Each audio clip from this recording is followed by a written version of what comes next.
Bismillahirrahmanirrahim. Dear students, in this lecture we are going to discuss farad. In previous lecture we have discussed capacitance of a capacitor. Capacitance क्या है? किसी भी capacitor की charge storage की जो capacity है, जो कैपेबिलिटी है, उसको हम क्या नाम देते हैं? उस कैपेसिटर की कैपेसिटेंस। आप किसी भी कैपेसिटर को उठा के देख ले, मैन्युफैक्चरर कंपनियां उस कैपेसिटर के ऊपर एक वैल्यू लिखती हैं और ये value according to the user need लिखी जाती है। ये वैल्यू बेसिकली क्या रिप्रेजेंट करती है? ये उसी कैपेसिटर की कैपेसिटेंस को रिप्रेजेंट करते हैं कि how much charge this capacitor can store. अब आते हैं फैराड के ऊपर। So what is farad? Farad is the unit of capacitance. लेकिन यहां पर फैराड का नाम हमने क्यों इस्तेमाल किया? ये कैपेसिटेंस का जो यूनिट है farad, why it is called farad और why we using the word farad? देखिए, फिजिक्स में अक्सर किसी भी क्वांटिटी का यूनिट जो है किसी साइंटिस्ट के नाम से मंसूब होता है। अगर मैं आप लोगों को मिसाल दे दूं तो फोर्स जब आप मेजर करना चाहते हैं तो फोर्स की कौन सी यूनिट में आप फोर्स मेजर करते हैं? न्यूटन में। And Newton was a scientist in physics. इसके अलावा प्रेशर भी एक क्वांटिटी है। जब लोग आप प्रेशर मेजर करते हैं तो उसके लिए जो यूनिट यूज की जाती है pascal. So pascal was also the name of a scientist. इसके अलावा मैग्नेटिक फील्ड जब आप मेजर करते हैं तो टेस्ला आप यूज करते हैं unit. So Tesla was also a scientist. इसके अलावा और भी बहुत से एग्जांपल हैं, जैसा कि टेम्परेचर के लिए आप केल्विन, एनर्जी के लिए आप joule, etcetera etcetera. In the same manner यहां पर फैराड वाज और Michael Faraday was an English physicist. And the honour of Michael Faraday, we use nowadays in physics the unit of capacitance as farad. He worked in electricity and magnetism. He was a pioneer researcher in electricity and magnetism. So because of its honor, we nowadays using in physics for the capacitance, farad is a unit. अब students, farad itself है क्या? सो पिछले lecture में आप लोगों ने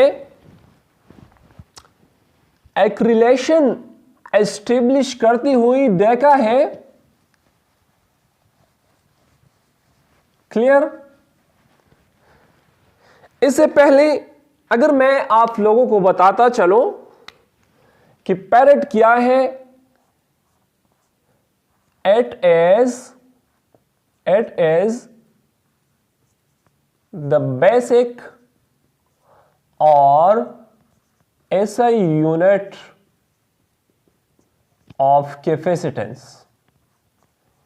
ये बात क्लियर हो गई। कैपेसिटेंस ये कैपेसिटेंस की बेसिक और SI यूनिट है। So what was the relation in previous lecture? Previous lecture में हमने एक रिलेशन डिराइव किया था, Q is equal to CV, in which Q was the charge deposited over either plate of the capacitor, where C represent or C show the capacitance of the capacitor, and V as the voltage produced between the plates of the capacitor। अब यहां पर थोड़ी सी rearrangement मैं करूंगा। So capacitance now become Q over C।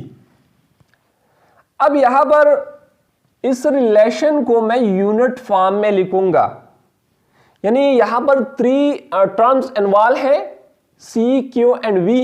Separately हर एक की मैं यूनिट लिखूंगा। तो किस तरह कैपेसिटेंस का, तो मैंने आप लोगों को बताया कि कैपेसिटेंस हम किस चीज में मेजर करते हैं, फैराड में। सो कैपेसिटेंस के लिए मैं F लिखूंगा, और यहां पर चार्ज है, सो चार्ज के लिए ये क्या है, चार्ज, और ये क्या है, वोल्ट और वोल्टेज। क्लियर? सो चार्ज का यूनिट कूलम है, और वोल्टेज के लिए हम यूनिट इस्तेमाल करते हैं volt.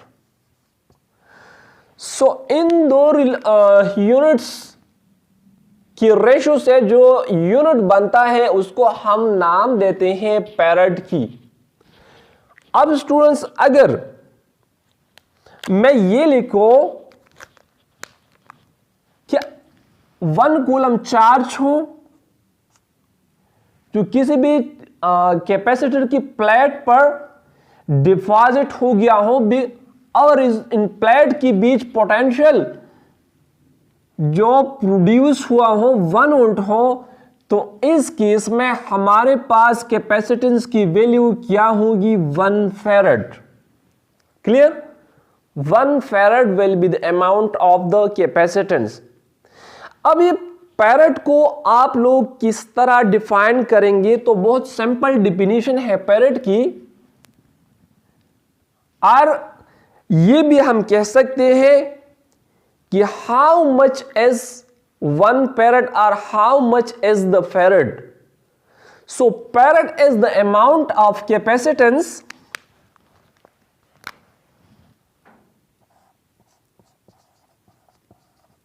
Farad is the amount of capacitance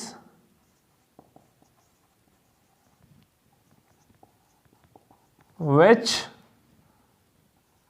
store 1 coulomb of charge, 1 coulomb of charge when there is a voltage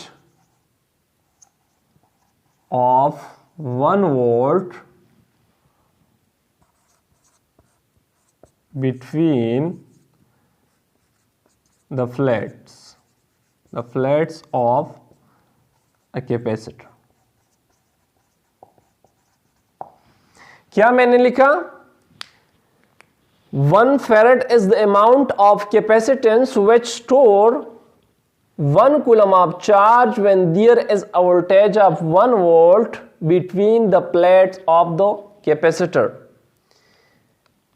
capacitor की 2 प्लेट्स होते हैं। क्लियर? ये 2 प्लेट आप किसी भी एक्सटर्नल सोर्स से चार्ज कर सकते हैं, like battery. We have a positive terminal and we have a negative terminal. In between, the potential difference is established in any amount of volt. So यहां पर होता क्या है, इस पोटेंशियल डिफरेंस के कारण चार्ज डिपॉजिट होना शुरू हो जाते हैं। लेट्स से उस पर पॉजिटिव चार्ज और इस पर negative charge.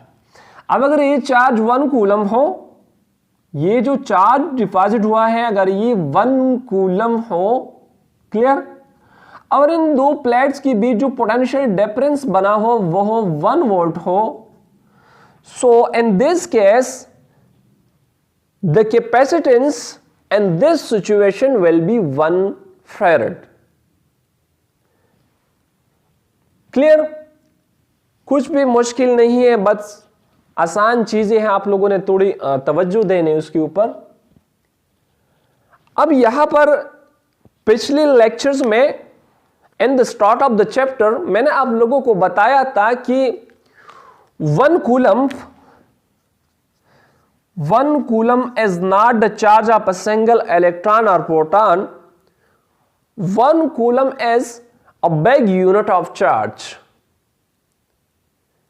So in this scenario, in the similar fashion, farad is a bigger unit for the ordinary use. आम इस्तेमाल के लिए farad जो है हमारे पास एक bigger unit है, तो फिर हमें क्या करना पड़ेगा? हमें छोटी यूनिट्स की जरूरत पड़ेगी ताकि डेली ऑर्डिनरी यूज के लिए हम हिसाब किताब जो है वो आसानी से कर सकें और चीजों को आसानी के साथ कैलकुलेट कर सकें। वो किस तरह? यहां पर हमने फेरेट की बात की, so we will now discuss the some multiples of farad because it will simplify or daily use problems and calculations. How? Farad is a bigger unit for the ordinary use. Clear? So now what we will do, we will use sub multiples of Farad. Sub multiples of Farad. और ये सब multiples क्या है? ये है फेकोफेरेट,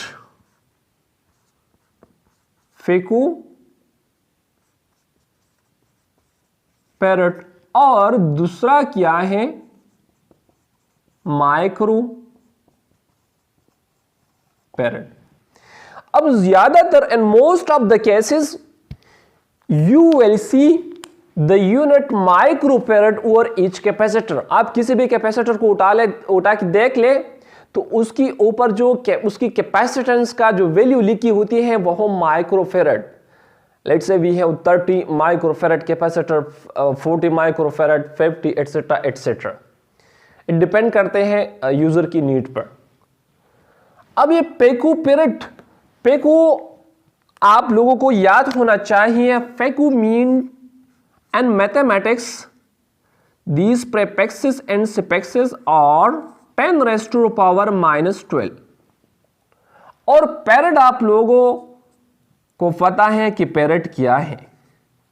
So 10 raised to the power minus 12 farad is called picofarad। इसी तरह micro का मतलब क्या है? 10 raised to the power minus 6 और farad अपनी जगह। क्लियर? अब यहां पर स्टूडेंट्स इसकी और मजीद एक्सप्लेनेशन अगर हम करें तो ये 1/12 हम भी लिख सकते हैं, 1/12 1/10 raised to the power 12 farad। और इसको हम लिख सकते हैं 1/10 raised to the power 6 farad। ये उसकी डिफरेंट फॉर्मेट है, डिफरेंट फॉर्मेट में आप लिख सकते हैं और आप लोगों को उनकी जो डिफरेंट फॉर्मेट्स हैं वो याद आना चाहिए ताकि अगर किसी एग्जाम में, किसी कम्पिटिटिव एग्जाम में या पेपर में क्वेश्चन उसके ऊपर आ जाए, एमसीक्यू उसके ऊपर आ जाए और आपने उसकी एक पाम जो है उसके बारे में पता, उसके बारे में आप जानते हैं, लेकिन उसको अगर थोड़ी सी रद्द बदल की हो, यानी उसकी आप पेपर में डिफरेंट पाम यूज की हो, तो आप लोगों को पहले से एडवांस में पता होना चाहिए कि आप किस पाम किन किन फॉर्म में ये चीजें जो है लिख सकते हैं। सो यहां पर इस चीज का और इस चीज का एक सेम ही मीनिंग है। सिमिलरली यहां पर और यहां पर इसके अलावा एक और भी फॉर्मेट है और वो क्या है? देखिए ये वाला 1/10 raised to the power 12 और 1/10 raised to the power 16, इसको ऑफ यू भी लिख सकते हैं। 1/10 raised to the power 12 का मतलब क्या है? 1 divided by 1 follow by 12 zeros।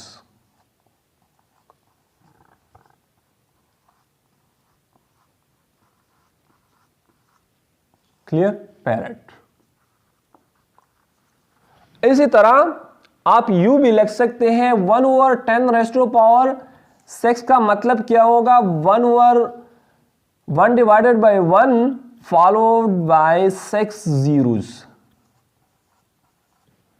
Farad.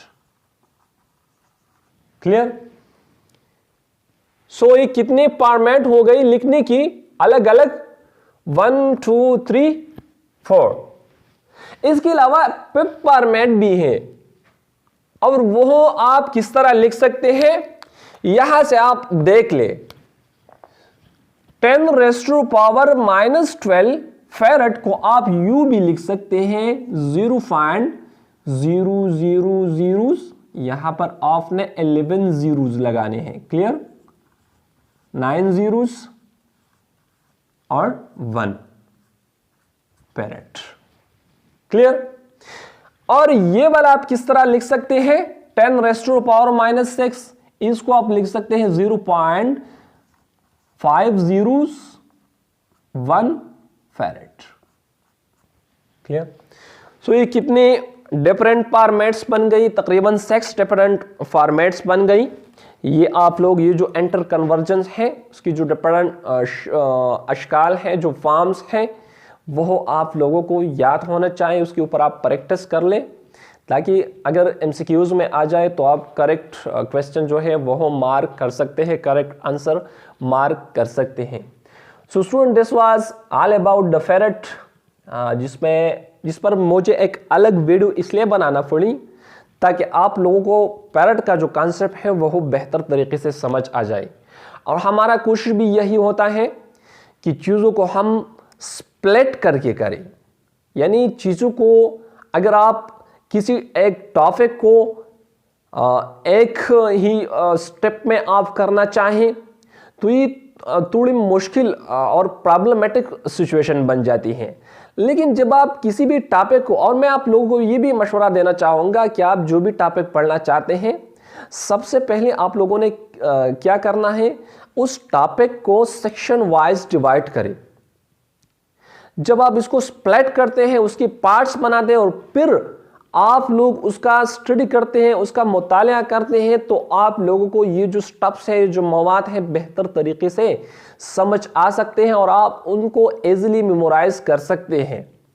Instead of this कि आप पूरी जो टॉपिक है वो एक ही स्टेप में या एक ही वक्त में पढ़ ले।